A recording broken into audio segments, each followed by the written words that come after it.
Um.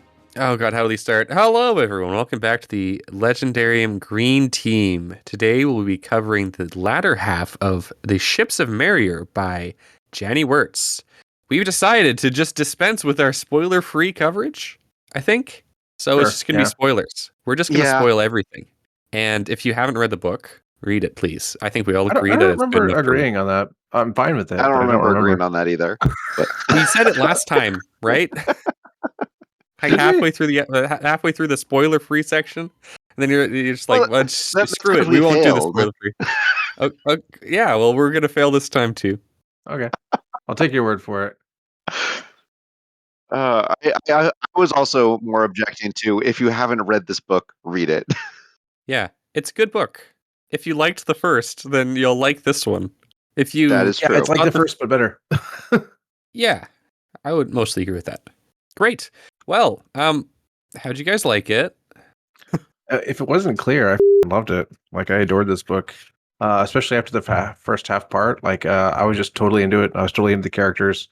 I was totally into what kind of things we're exploring with the music and the magic, and as always, and the same thing in the first book and this one as well, the exploration of justice and free will.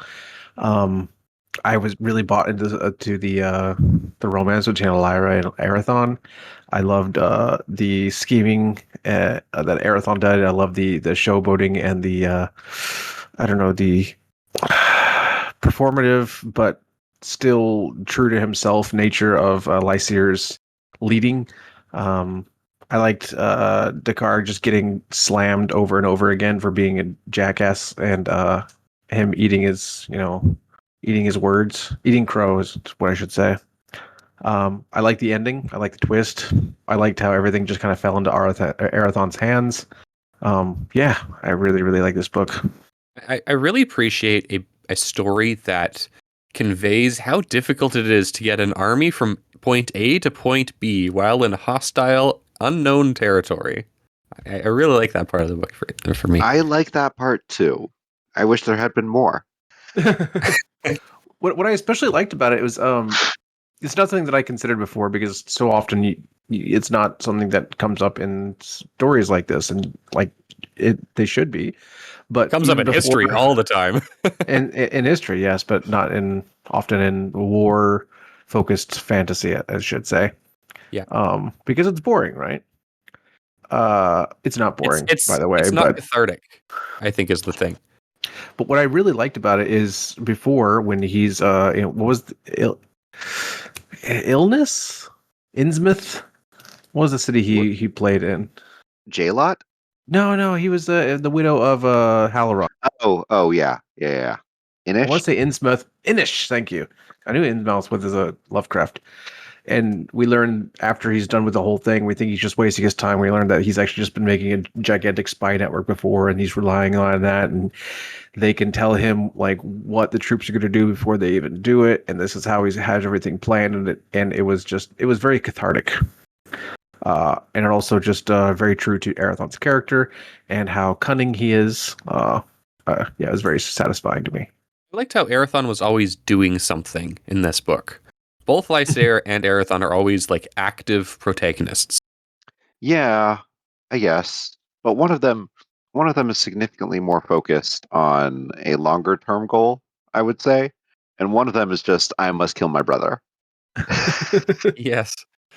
One of them is totally under the sway of the Mr. Wraith Skias, and this doesn't seem to be going away anytime soon.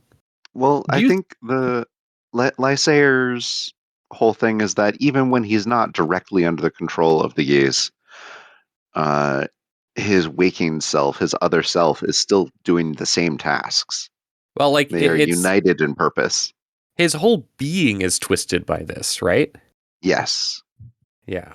So yeah, like the only way that it's not dominating his mind is if he hasn't heard about Arathon for a while, and he'll still work towards his demise, but maybe he'll get married in the meantime. Maybe he'll show his new wife some love. Was anyone else mad, or was it just me, that his convincing of the Duke of Alestron was so predicated on his ability to drink large amounts of alcohol? I think it tracks with what we know of their character. Oh, Yeah, I not believe it surprisingly. completely tracks, and I believe that it's historically accurate in some cases. I just hate that it's historically accurate.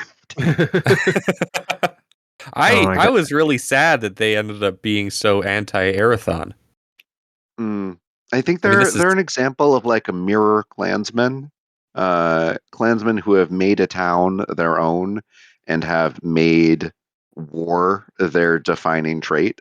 they're basically what Lysair is wanting to set himself up as, right? Because Pretty Lysair does much. want to be acknowledged as royalty, so it would make sense they'd have some kind of ties to the nobility, but he can't have it through the clansmen, so he can have it through these guys. Do you think that would be the case for really anybody who sets up that kind of government with that kind of history? No, I think there's they seem definitely to a be way. pretty uniquely devoted to the concept. Yeah, I think that like there are a lot of different paths Lysair could take himself down, like Lord Protector, right? Where he's not like technically nobility. Like, Yeah, was it Cromwell that called himself the Lord Chancellor? You know, you could do that. Maybe There's a lot of Roddenhill. ways to set yourself up as authoritarian without necessarily being a noble or king. Well, same as Napoleon, yeah?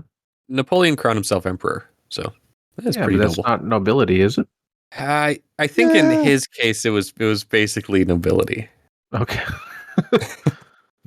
I thought you just Like, kind of skipped all of the nobility, like Yeah, the shoguns.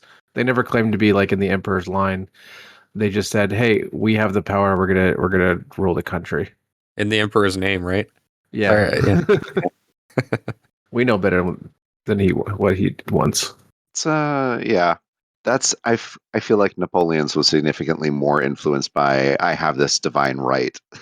Yeah. I think if I'm it not a had Napoleon expert. if he didn't get the Pope's sanction, like if he didn't try so hard to get that, which is like how all of the European kings had been crowned as well, then I think it might have been more of an argument that he wasn't going that way. But since he did end up getting the Pope, and it was a big deal, and then he ended up crowning himself, then yeah, I think Significantly more meaningful than getting the emperor's sanction in Japan, because the Yeah. Pope had actual power. yeah, the emperor will just sanction anybody, right? Doesn't the English crown itself sometimes? Well, they're their own religious head, right? Yeah. Yeah. I I thought the head of think it's the usually Church of Archbishop England. Canterbury. Yeah, I don't know. I think it's one of the heads of the church there. I think the head of the church like positions the crown in front of them and then they crown themselves. Interesting. That would track. Yeah, I can see it. So Lysair didn't get his crowning moment in this. He seems to be pretty. He seems to be getting pretty aligned against the Fellowship. Surprise, surprise. Yeah, so he's taken lots of L's, much to mostly his own fault, or the Guiche. No one will consider it his fault. Yeah, because he's people. in charge and he could blame. Yeah, he could shift blame pretty well among the best of them, can't he? I will say I was very happy that Pesquil died. Sure. Was he the rapist? The tracker, the headhunter. Yeah, yeah. That guy was terrible. Although he had a little bit more depth to him than I originally thought, considering the Curse of Mistwraith. Like I was really impressed by this scene where he's looking at the arrowheads and he's respecting the barbarian clans and their ingenuity in killing. Not only just their ingenuity, but their honor in killing. There's like a very grudging respect, but he will still murder them and rape them happily. Oh, of course. Yeah, he's terrible. He's absolutely terrible. Yeah. But yeah, it's nice to see him die. In a painful way too. Something I find really satisfying about this book in particular is how often Arathon is just really, really competent, and then everyone plays into his hands, and he makes, like I said earlier with Dakar eating crow, he just makes people eat crow because he relies on them betraying themselves. I like seeing that in books. Yeah, I agree. I like watching Arathon move around as an emo boy who holds up the mirror to your true self. I like that. That's well put. But I also really like how Lysair just shifts the blame every time and Oh yeah, displays some of the best / worst tactics of an abuser and yeah. He's gaslighting. He's propagandist. absolutely. um, What did you think about that scene? I don't remember if it was the first half or this half where he puts on a show about getting locked up with the barbarians as to not make them slaves. I think that was last half. I think that was as I well. liked it. Yeah, it shows it like I think the Wurts is trying to give us examples of Lysair not acting badly, and I appreciate that. I think this is that I was a think good he's scene at trying least. to give us examples where he acts charismatically. He's very charismatic on the outside. On the Oh, inside, I think he's he's like under so much turmoil. sometimes. I like it. So much of this book's interpretation depends on if you think that the Geese of the Mist Wraith it is a constant presence in their life, or if it sets them up to take a certain path and then slumbers until it's needed again to nudge them into a new one, or if you think that no, they actually have some freedom from it when they're not being reminded of their half brother's existence. I think it's constant. Or sorry, I think the effects of the Mystery Skias are constant in Lysair specifically because of when they tried to extricate the Wraith from Lysair, the healing was more damaging, right?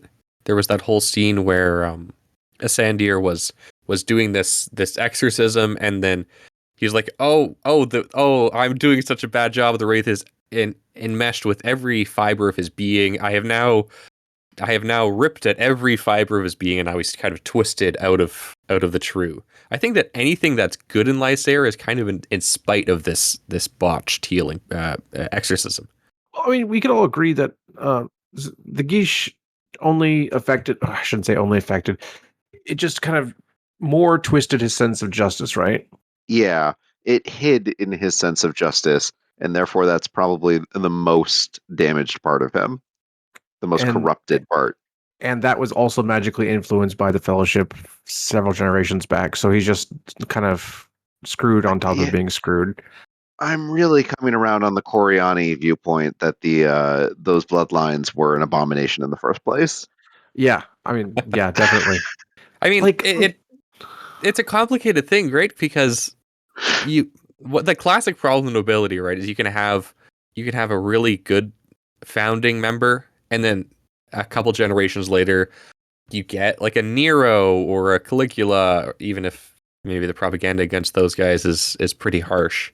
You can get like someone who's entirely opposite to the founding person, and so I appreciate that the fellowship was at least trying to be like, okay, we're gonna have like one thing be constant for each of these royal families, and hopefully they'll balance each other out and create like kind of like a harmonious whole. And maybe this worked for a while, but obviously in this case, it's kind of backfiring pretty horrendously, especially with I think Arathon, right? Because he's got the farsight and the forced compassion, and it's going to drive him crazy. They Maybe both have the Farsight, they both have the farsight. Yes, maybe, but Farsight and compassion is supposed to be an unwinnable combination. which is why the Coriani sorceresses or enchantresses are like, okay, we have to go with Lysair because this guy is going to go crazy. This guy can't reckon with the real world, and we are a real politique bunch of witches.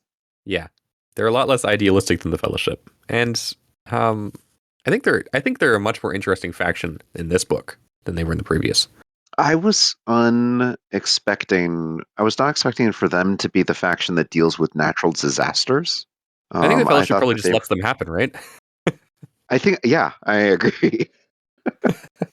The fellowship will say, "Oh no, this hurricane is too close to Althane Tower," but this other one, Yeah, this is gonna mess with the natural course of events. No, can't do yeah, that. the harmony of the world. all this talk of harmony and intervention and magic reminds me of a book I read recently called Lathe of Heaven. Yeah, And as I was thinking about Lathe of Heaven, I was thinking, I didn't download the files. And then I looked at my computers for them and I couldn't find them, and I was freaking out some more, and I lost track of the conversation. And then I looked at our conversation and I realized that you're editing it. But back to Ships of Merior.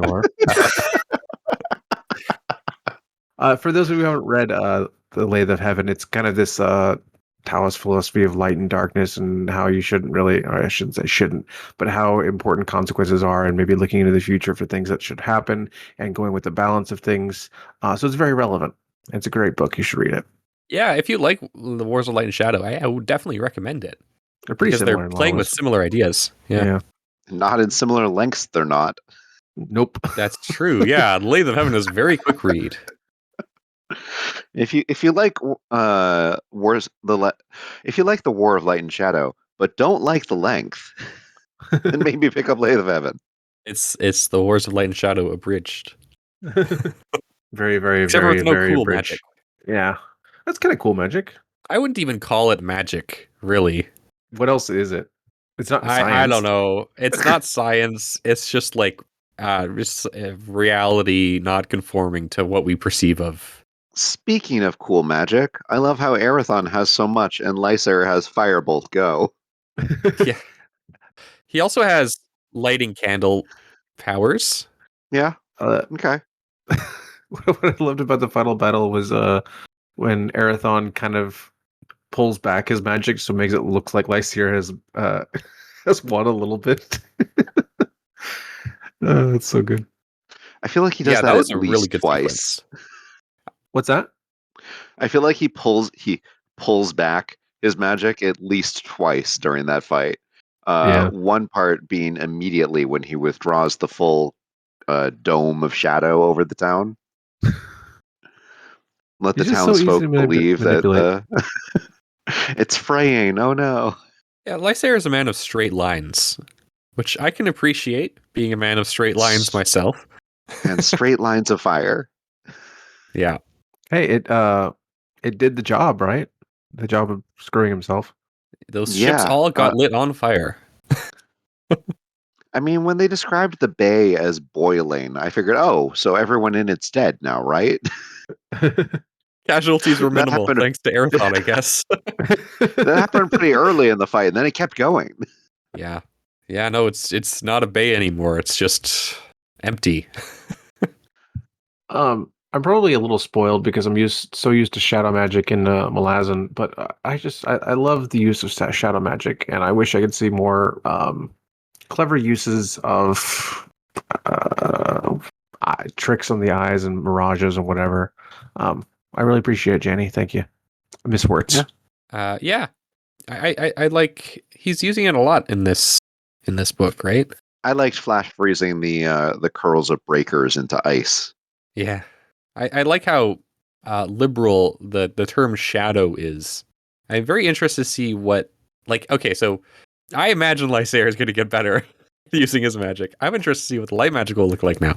Hopefully it gets better. You think he's going to get Coriani training? I wouldn't be surprised. I hope not. The Coriani are really growing on me now. Moriel is a lot more interesting than she seemed. Yeah. Yes. They're all of our scenes with Elvira and their motivations and pushing Elvira into a thing. Plus, like the idea of being as old as she is without really while aging is just kind of terrifying, but really interesting. She doesn't get the graceful, forever immortality of the Fellowship. She has to force herself to stay alive, and it's a miserable process, and she just wants to die. She can keep herself alive for longer, but it sucks. I like this. It's like, I need to get Larendra ready. Yeah. It's so hard to find good help. As someone who... I onboard new hires at my workplace, and I really feel for Moriel. I'm so sorry. I feel for your new hires if you wish you could do what she does to them. I wish I could. If the system worked the same way the Coriani Enchantresses what did, then I would have no problems. Moriel doesn't need to worry about people using Chat GPT excessively. So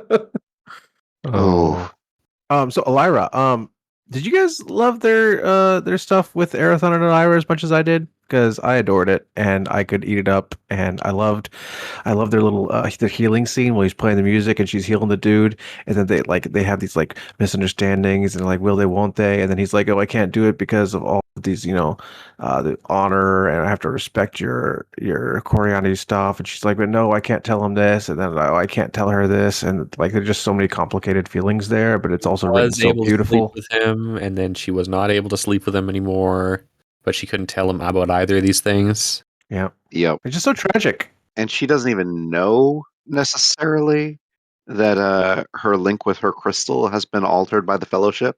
I forgot that part. I missed it. Yeah, when they gave her the longevity treatments that would eventually turn her into something like Moriel, I feel like Luhane was there, unpicking some of the more coercive elements which bound her to her crystal. Okay, yeah, I remember that now. Okay. So she's going to live longer without a bunch of the negative effects like the enforced loyalty and the wisening. Well, she still has the initial vow that she made that's still going to bind her, but all the other ones, yes, don't. But that one's breakable. Yeah. That one's breakable and survivable.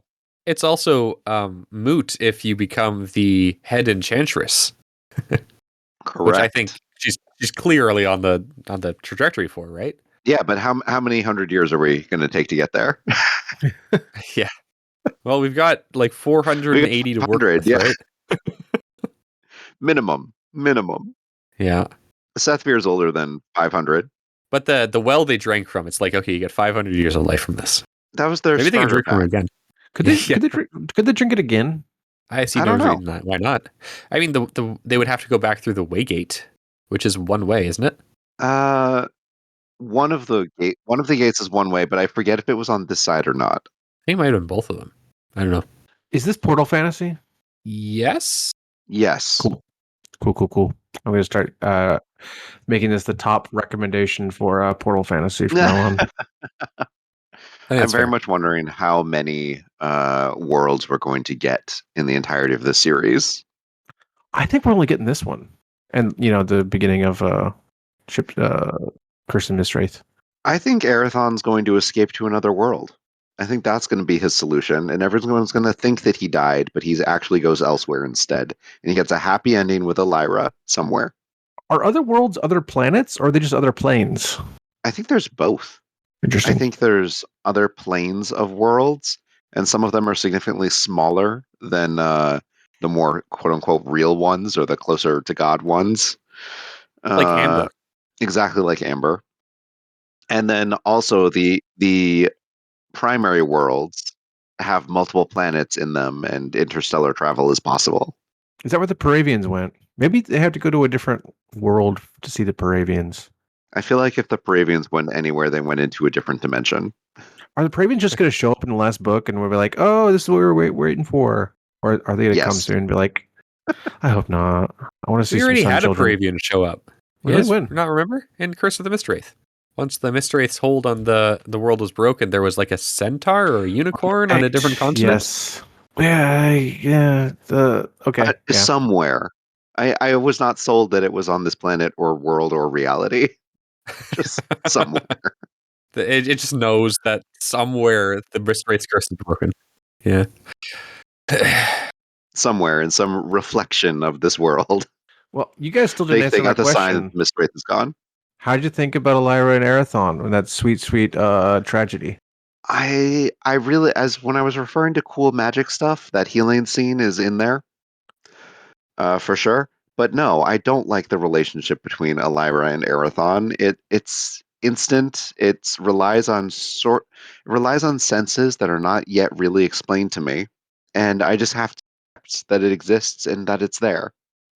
You don't understand love. No, guess not. I liked it. I don't know. I liked it to the extent that I like most romances. Like, yeah. I guess it's not going to be the great thing that moves me. If they get into a committed long-term relationship where they're really supportive of each other, that'll be the good stuff. That's coming eventually. 5 books down the line, I'm sure. Yeah. I'm just not a romance girly, right? That's not the part of things that really gets me. Well, if you were, you'd be disappointed by how little is in this book. Maybe.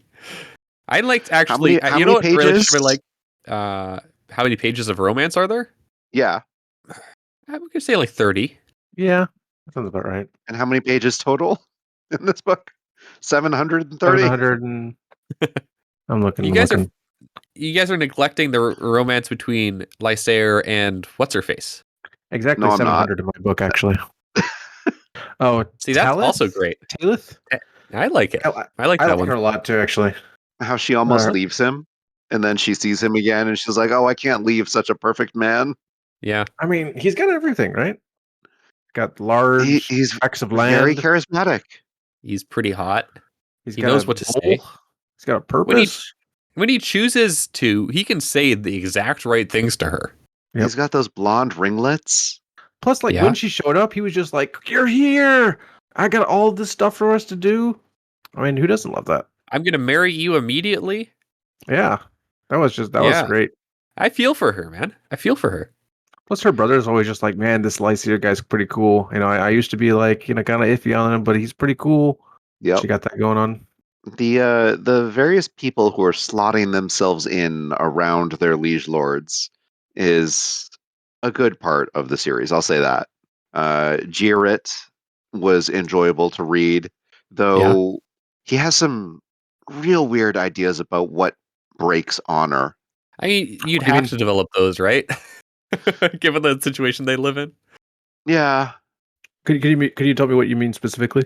Specifically when he's like fighting Arathon back from confronting Lysair face to face on the ship. Yeah. Yeah, fair.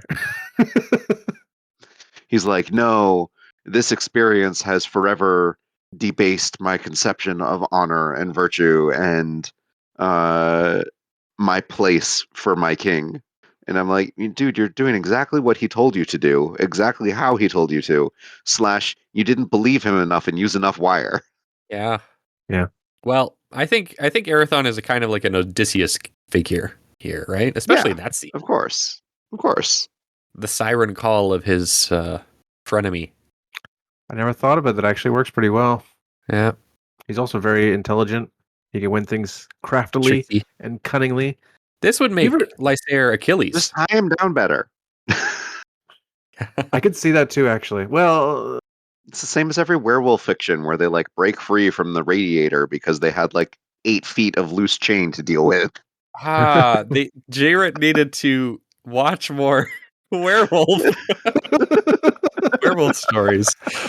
The fool. You know what? I hope that something like lycanthropy shows up in this series, like beast men. I think there's probably a good chance. What are those guys who transform into bears? What are they called? Druids? No. Werebears? I'm Googling it. Shamans? Brother bear? Berserkers. They don't turn into bears. they take on the aspect of a bear. Yeah, they're like, it's like a totemic thing, yeah. Yeah. That's what I meant. This not at all what I was talking about. Wow. Yeah, I like berserkers. I think they're a really cool phenomenon. I like the mushroom kind. The mushroom kind. Yes, the kind who use early pharmaceuticals to enhance their military strength.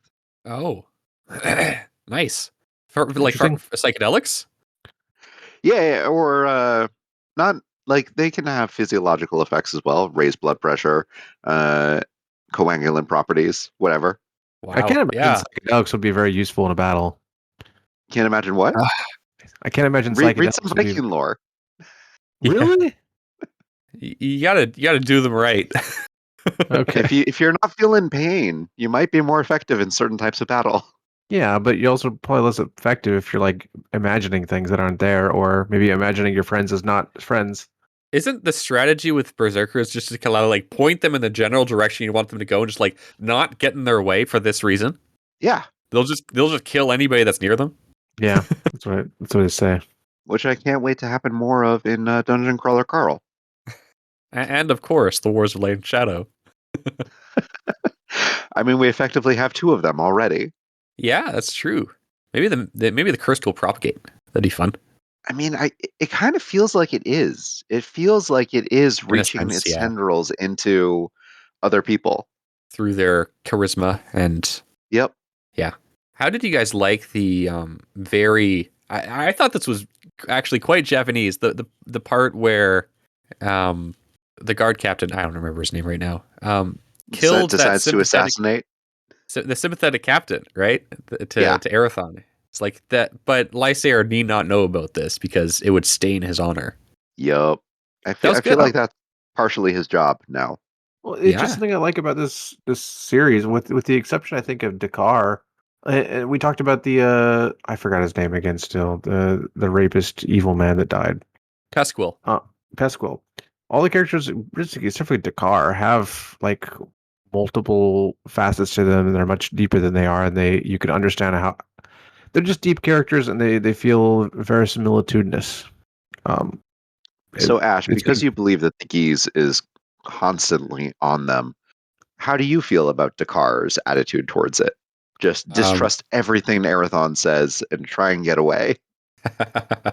He's doing that for the wrong reasons. He's doing that just because he hates Arathon, you know? Yeah, I think it has very little to do with the Geesh. But why does he hate Arathon? Because he doesn't like theater nerds. I think it's because Arathon is everything that he's not, and he's jealous. Yeah. Like Dakar sucks. Dakar's like a petty venal creature that is kept alive purely by virtue of his utility to the Fellowship. He's kind of funny though. He is kind of funny, yes. I go between getting finding it extremely funny when he's harassed or mistreated, and extremely aggravated any other time he shows up. He sucks. Well, in the back half of this book, he's mostly there as a joke. Yeah, good.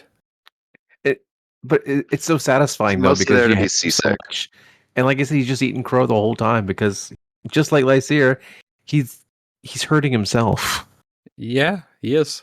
I think in many ways, I think in a few ways, he's got lower moral character than Pesquil. I think that's going a little far. Like, at least Pesquil does what he says he'll do, you know? Like there was that scene where Asandir was like, do you swear on your honor and your life and all that you care about that you're not going to try to backstab Arathon the first chance you get? And Dakar's like, of course. And then, like, immediately, like Dakar is a man without honor. He will do and say whatever he can. Yep. The only reason he doesn't commit atrocities is because he's too small-minded for them. 100%. He has the floppiest moral will that we've seen so far, possibly. Yes. Like, he has no conviction. Would you like to see him grow, or I would like just to see happy laughing at him and being just terrible? I don't want him in the story. I definitely want him to stick around. I want him to stick around all 500 years, but I can't. I'm not sure if I want him to be a static character or like growing. I would prefer that he grow. I'd prefer that he grow the F up. But it's going to take a couple hundred years. I'll say that. At least. Yeah. He's also like a serial harasser of women. Yeah, like this is like some of the worst I've ever read, actually. Yeah. And it's just constant. Oh, constant. I'm glad that Janny Wurts is a female author, because otherwise I would be uncertain. No, she's definitely saying this kind of behavior is okay because Dakar is a really funny guy and you love him, right? Exactly. I do appreciate actually how she writes gender dynamics. I think it's done extremely well. Yes. I haven't really thought about it much, but I don't think it's been done poorly. It was definitely standing out to me, and I was like, yeah, this seems. She got that romance down pat, I could tell you that. Well done. At least for those of us with taste. She's got she has that fish wife that I really appreciate with the twins. Oh, Girette? Is that her name? No, Girette Cervalariant is his campaign. Yes. Janice, yeah. She was great. Oh, that reminds me, like I liked her in her visit to Ath's Brotherhood. Yeah. That was really well done. This is a kind of character you do not see much of in fantasy. Remind me? Yeah. She wasn't sure what Arathon's signet ring meant, Yes, I remember now. And so she went to go research it. She went down to the monastery, and the brothers were like, "That's the Cephalin coat of arms." Yeah, and she kept it as like a way to like have something over him, but then like she was eventually won over by him because he took care of her kids and he showed her not to fear the ocean. Taught them how to. Yeah, that was great. I love that stuff, and that's something I really like about Arathon in comparison to Lysair, because everything that Lysair does, it feels like a performance, whereas everything that Arathon does feels like genuine. Everything Arathon does, while not affected by the Geese, seems to be like something designed to entrench his moral character. But I feel like this is only perception, though, because when you look back at everything that he's done, it's been all of it for some sort of end goal that's often very, very cunning and kind of makes me feel dirty sometimes thinking about it. Does that make sense? We don't know what he's going to do with these ships. I think his intentions are never straightforward. Like okay, I think he definitely wants to help these people, and he does put a lot of himself into helping these people. But it also happens to serve his benefit every time. But that's right. It's every single time, right? Yeah. And I don't know about every time. Like Jalot and Alestron definitely did not help him. He keeps damning himself with his actions in the eyes of the continent. Well, whenever he tries to do something good, he gets blamed for it, just because the state of the world as it is so broken. And because the Fellowship is willing to just throw him under the bus at any given opportunity. Yep. They're like, well, we won't say what happened in either of those situations. We'll just let the misconceptions continue on. But why does he allow them to do sully that? Your own good name. Why does he allow them to do that? Yeah. Because he's a self-flagellating kind of person as well. Yep. Yeah, that's very true. The Fellowship really seems to be dysfunctional at the end of this book. They've lost incredibly so. Yeah. Good. I don't see what's so great about these Paravians anyway. I know I've been talking about this since book one. Caradmon is dead? Caradmon? No. I don't think so. No. I think they're like eternal beings at this point. Do you think anything other than Caradmon is going to follow that beacon home? That was a cool scene, actually. I really liked that one. Yeah. I was very sad about the grandmother character. Maynell? Yeah, Maynell. Yeah. That was Lysair did her dirty. Real dirty.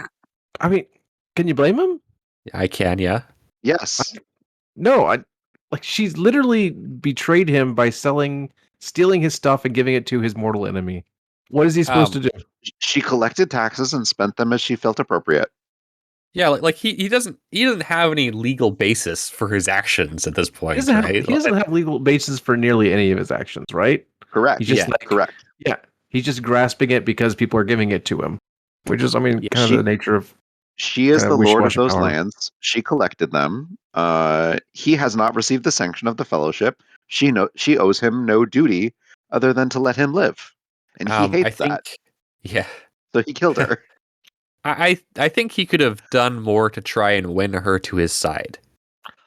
Yeah, she's honor bound not to. But yes, he could have done more. Bound too. And then he didn't even give her the dignity of a proper execution, right? Yeah, that was messed up. I kind of get it. That's also sort of the French Revolution inspired, right? Like the nobles died the same as everyone else under the guillotine. I just got green team bingo. Yep. Why? Because French Revolution got brought up? I didn't bring up Napoleon, by the way. I brought up Shogun. What's my square?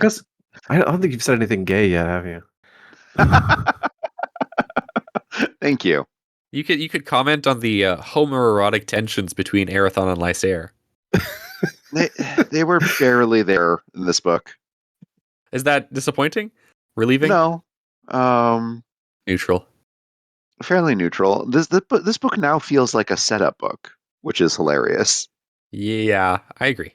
I mean, it's supposed to be the first in like the arc, the second arc. Like they say Ships of Merior, but really there's only one ship they finished.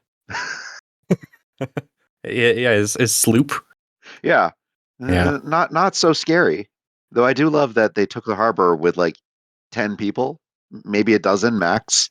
Yeah, no, just a bunch of stolen whatevers. 8 quick men, and then they started listing the individuals. Yeah. I've recently learned about Archive of Our Own, and so I looked up Worlds of Light and Shadow. How many works? There are 2. Only 2. Wow.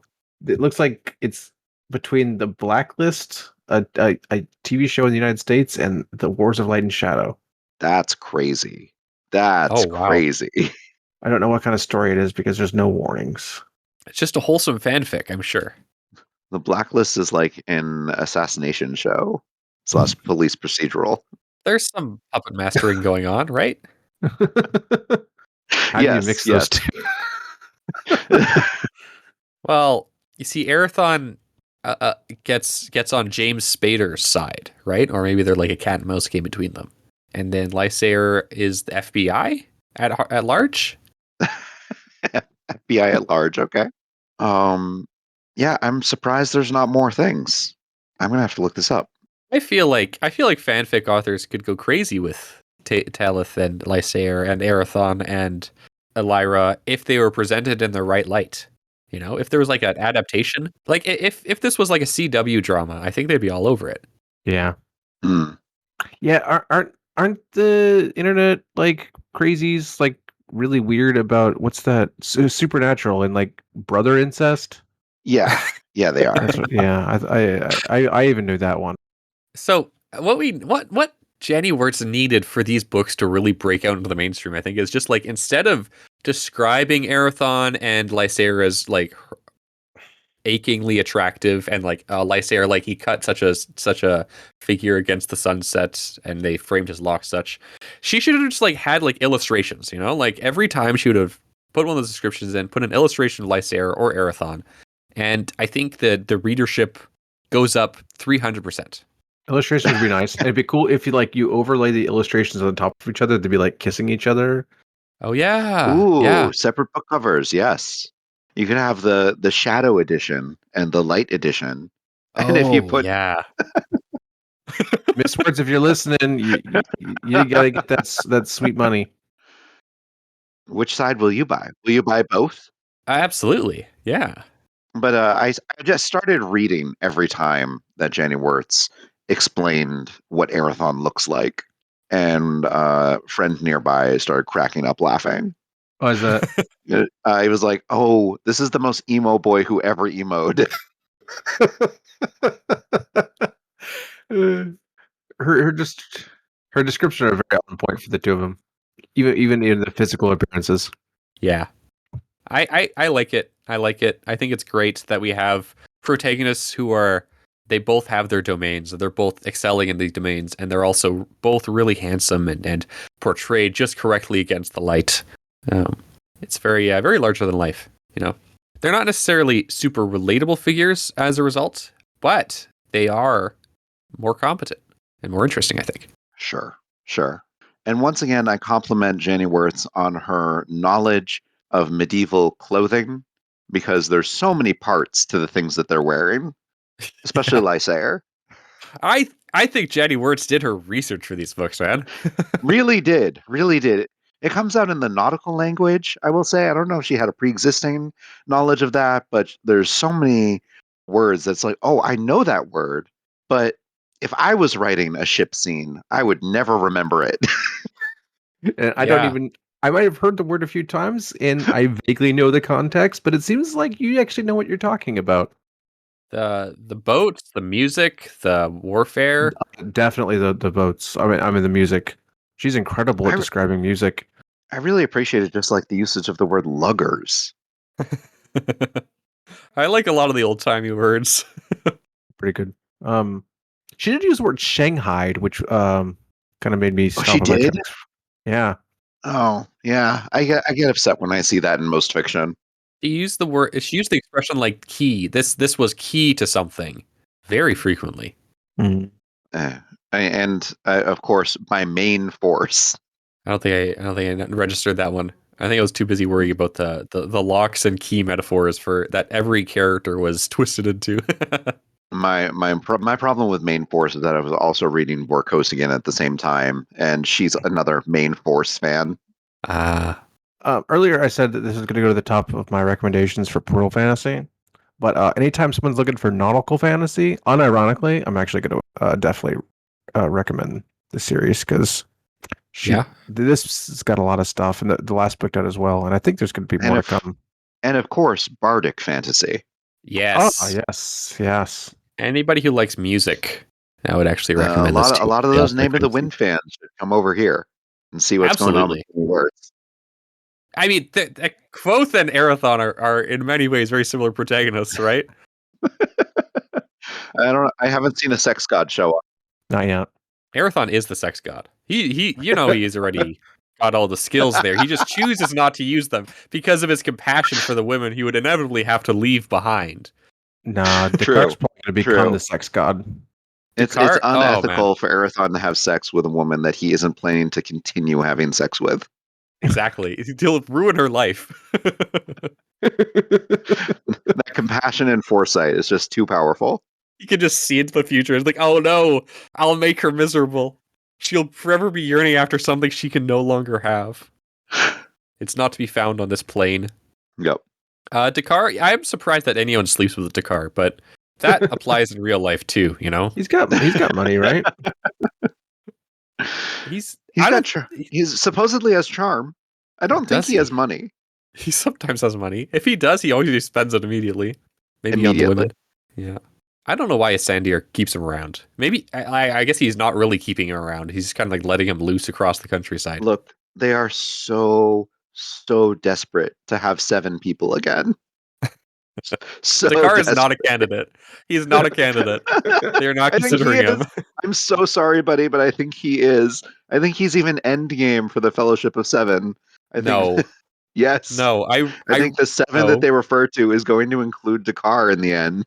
I need Arathon or Lysera to have like a Sahalis foresight to say, oh, Dakar, you will continue being irrelevant to the Fellowship. And therefore you can be mercy killed. Yeah. But no, the series is not going in that direction. I'm sorry, man. I'm so sorry. I reject the evidence of my eyes and ears.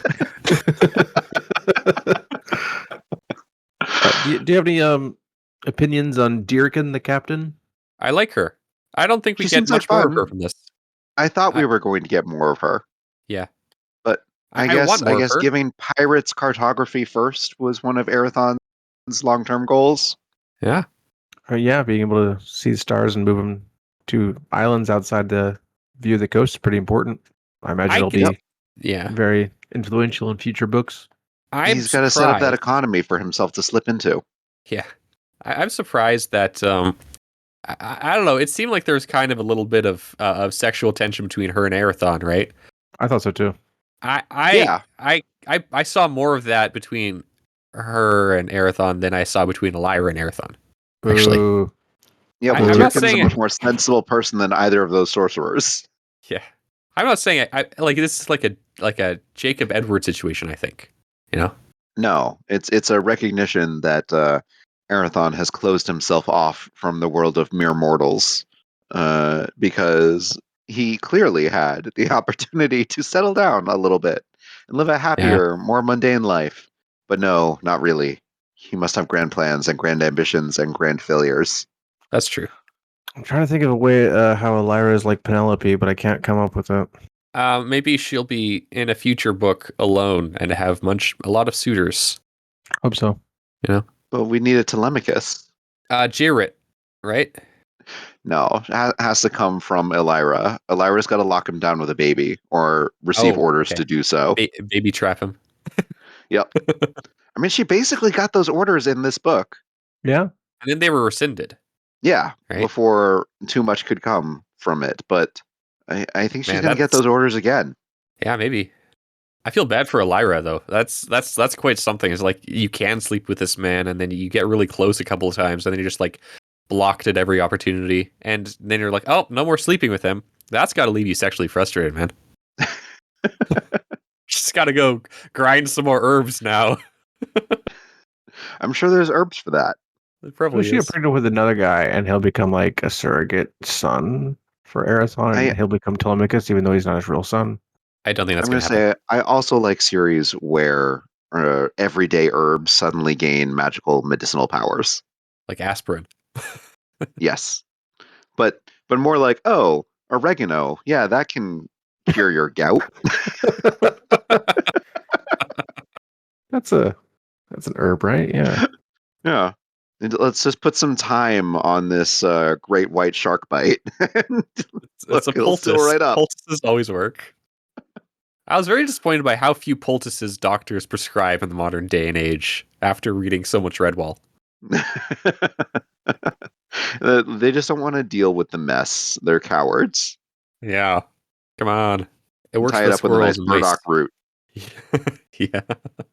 All right. Do we have anything else to say? Bay leaves are as useless in healing as they are in cooking. Bay leaves are useless in cooking. I never use them. What are they used for cooking? Soups. You put them in a soup. You put like one in a soup, and it's supposed to be the final touch. Is that it? Yeah, pretty much. It's mystical, you know. Like you just have to do it. It's part of the ritual. It's definitely part of the ritual. I know we brought it up each book. We can all agree that the prose is very beautiful. The rhythm's fantastic, and it's always very evocative and descriptive, and it fits the rhythm of the story and fits the characters so well. I'm disappointed I didn't bring any quotes to talk about, and I think starting from the next book, I'm going to read at least one. Do you think you guys could also prepare something? Because I think people should listen to. I almost always have quotes to bring to episodes. Have you been forgetting? I usually do too, but I didn't prepare anything this time. But from now on, I want at least one per book, and I want to talk about. I want to talk about how beautiful it is and why it's beautiful. I'll read out the quote that I highlighted from this section, even though I didn't highlight it for the purposes of the prose. It was still good prose. It always is. This is when he kills the boar. The wound he dealt was mortal, but not quick. The boar squealed its agony and thrashed. It tussled to gore, to a spray of gouged turf and bruised grasses. Its killer held fast to the spear shaft, partnered in a battering dance of death. Raised to sick thrill, Lysair savored fierce strength brought to helpless, thwarted rage. He gloried in his ascendance, and as his victim weakened, he reveled in its pain. That is really, really good. Why did you highlight it if it wasn't for the prose? I think it's a moment where Lysair's ugliest side is brought to the fore. I love that scene. It was one of my favorites because it really shows the depth of what he goes to in his geese. Yes. And I think it was intentionally shown to him by that Coriani. Right? Yeah, this is stated, right? Yep. The scene with him and the Coriani, I think, was quite good as well. And now the Coriani know where their waystone is. Or not the waystone, whatever, the crystal. Yeah, but will they ask Sethvir, or will they attempt to take it by force? They're going to take it by force. They're going to succeed. I think they're going to try and take it by force. Then, in some moment of defiance, actually make a request to take it, and he's just going to hand it to them. Why did I want that to happen? I really want that to happen. That would be very funny. Why did they not just destroy that crystal if they don't like the fellowship, the Coriani enchantresses? Well, in the first book, they stated that if they ever asked for it, they give it right back. Yeah. It's like a plausible deniability thing. Like, no one knew that they had it until they showed Lysair. Maybe that's what their reading of the future said they should do. Yeah, maybe. My quote that I highlighted from the section was, as near as the Coriani scrying could determine, the Fellowship of Seven met the imminent collapse of the peace with indifference, despite the fact that Aethera's royal lines were their own irresponsible creation. While war against the Shadow Master mounted to a certainty, the sorcerers kept close in their own affairs, as reticent as they had ever been at the time Atara was abandoned to the destruction unleashed by Deshthier's curse. It was just like, okay, I would love to know the alternate reading of the Fellowships in action. I would love to know why they keep themselves that way. But it does look rather irresponsible on the surface. It does. Okay, so this story has been given to us by people in the future trying to give us the story of Arathon as a more, I don't know, I suppose evenly given perspective, because Lysair is here in the future, right? Why are they choosing to give us so little of the Fellowship and the Coriani's motivations? Maybe they're too well warded for future recall. I think it's because, I mean, like, narratively, this needs to be about Lysair and Arathon, and if the Fellowship interferes at every point, then it's not a satisfying narrative. But right now, like, the Fellowship's, like, they're busy, and they have all these other things to do that are more important, right? So at the time, it's just not something that they're too concerned with because they have other things that are more important, and so Yeah, because they're not directly involved in certain things specifically, then we can't really understand what their other motivations are. yeah. Okay. I think it's because they're on the back foot and they trust Arathon to not do the worst thing possible. He's done pretty well so far. Yeah, he has. He's prevented full engagement of the two forces. Yep. Which he would destroyed certainly lose. All the black powder. Well, he had no idea what he was doing. But he still did it. Yeah. He had no idea what black powder was or that it would explode. They just got really lucky, didn't they? It's crazy that they had all of their black powder there in one spot. Yeah, it just blows up. I don't. Okay, so they could erase the memory of creating black powder, right? Yeah. Why can't they erase the history of like hating Arathon? They could. They don't want to. Yeah. They need someone to take the fall for it, okay? They want to keep their intervention as minimal as possible, Yeah. and they won't stop because people did die, so they need some sort of thread of justice to follow, and they give them Arathon. Yeah. They can't take any of the bad press for themselves. They're far too important. Yes. You can't have blood vendetta against Seth Veer of Althane. Of course. How will he procure his tea then? He almost runs out in this book. Did you see that? Yeah. And then Asandir brought him some, right? Yep. Most important tea thing must be really hard to grow do, in this world. apparently. Other than crowning kings, he can bring some tea. Can replenish the stocks at Althane Tower. Though Seth Veer can't be troubled to grow his own. You guys think that Seth Veer is going to die? Yes. Yeah. Yeah, probably. He's going to be killed by the Enchantresses or something? No. They wouldn't manage that feat. He's going to commit self-sacrifice in some fashion. I could see that. Maybe to finally banish the Mist Wraith and set up a new era of the Fellowship with Arathon at the head. I don't know. Maybe Asandir is going to finally have to take over. I want more Traith. Me too. I think he's the most sympathetic member of the Fellowship by a pretty good margin. Well, he's the one with the least magical insight. Yeah. He's got the least, he's got the most valid excuse for not doing things. But he still does things, you know? He's like, I have to heal because I can no longer see. Doing things means intervention. Intervention means consequences. Consequences, bad stuff might happen. I like his raven. I like his hat. I like that he's a wanderer who goes in disguise to kings. He won you over just from having a raven. Yes. Okay. His name is also cool. Traith. Starts with a T. Okay. All right. I'll take Asandir's name over Traith's. I'll take Seth Veer over Traith. Oh, wow. Asandir sounds too much like... I don't like that it starts with an A. Ass and deer. Asandir. Come on. Asandir. So many fun ways. I think Asandir is... I don't know. He seems like the one she built the Fellowship around, you know? Yeah, I agree. He's here's the Gandalf graybeard guy. He is the most Gandalf, for sure. Yeah. And because he interacts with Dakar the most, and Dakar's kind of the guy that we see the most. And he's also punishing Dakar, which we're like, yeah, let's go Asandir. Luhane gives me Radagast vibes. Yeah, I can see that. Yeah, sure. Yeah. Caradmon gives me better Saruman vibes. I agree. Yeah. What if he just commits to being a bit of a dick? Yeah, it commits. I think he already has. Yeah. What if Saruman committed to being more of a dick? Then we get Caradmon. Oh, gotcha. Yeah. Absolutely. Obviously, Traith is Odin-coded, and Sorry, not Luhane. What do you guys think that Solandis will be like? I have no idea. I think he's gonna be like a really like organic kind of guy, you know, like a guru kind of character. I want to meet Davian and find out that he was just misunderstood the whole time. He's gonna be best friends with Arathon. He's going to be Arathon. Future Or a Arathon. twist. That would be a twist. I would dig that twist, actually. I think sorry, I forgot his name. Solandis? Solandis? Thank you. I think he's be more like Voldemort. Voldemort. Yeah. Really? Could you elaborate on what you mean by that? Davian?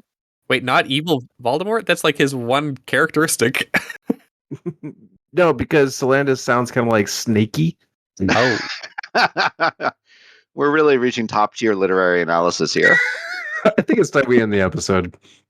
Okay. Fine. That's okay. That's okay. We can end here. Thank you, listeners, for listening to our episode on Ships of Merior by Janny Wurts. Join us next time for the third book of this series. I don't know what the name is right now. I'll find out later. Something like West March. War troops of Westlands. Join us in learning. Well, yeah. We'll find out, as will you. War host of Vastmark. There we go. I just ordered it today. I'm reading on e-reader, so I'll buy it when I start reading it. Thank you to my co-hosts, Kyptan and Hurin Fan. Thank you to Jingle Punks for writing our fantastic intro and outro music, which is Galactic Damages. Join us on the next one, listeners. Have a good rest of your day, or evening, or night. Here you go. See, you can't criticize that one. That was good. That was great. That was so much better. Thank you, Ash. It was much better, but I kind of like the old one now. Because you can put both in. I think I will, actually. Okay. Bye, folks.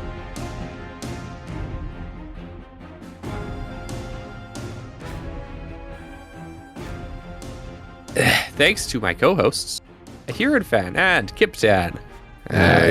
Bye-bye. Thank you, Jingle. Thank you, Jingle Punks, for writing our intro and outro music, Galactic Damages. Is there anything else? I don't know. Huh? Bye. Yeah. We'll join us the next time. We'll see you in the next one. Ash, you might want to have the outro written down. Thank you for listening. I'm not even going to try and make you sound intelligent there. The magic of editing will make this all better. No, it won't. I'm going to put this part at the end. I was just thinking we're not doing the saying thank you to Craig anymore, right? So, I am. I do it on all my stuff. I say thank you to Craig and Horizon Brave and to the Jingle Punks. Well, I said thank you to the Jiggle Punks, and you guys are snarky about that. So I'm not going to say thank you to anybody else now. No, we're not snarky about the Jiggle Punks. We're snarky about how terrible you said it. I'm like, wow. I can do it. My ears blocked up. I could do that better.